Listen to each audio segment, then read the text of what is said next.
Optinas klostera pēdējo starecu, rīta lūgšana par Dieva gribas pieņemšanu. Dieva Tēva un Dēla un Svētā gara vārdā. Amen. Kung, liec man ar mierpilnu sirdi pieņemt visu, ko nesīs šī austošā diena.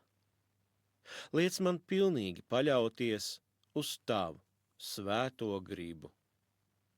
Jebkurā šīs dienas brīdī, jebkurā lietā, pamāci mani un uzturi mani.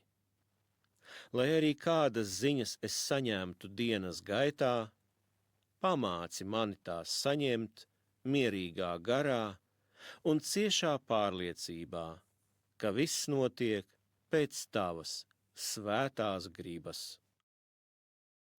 Visos manos vārdos un darbos vadi manas domas un jūtas.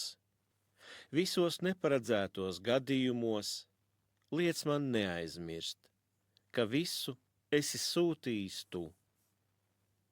Iemāci man iejūtīgi un saprātīgi izturēties pret katru manas ģimenes locekli, nevienu neieļaunot un nesarūktināt.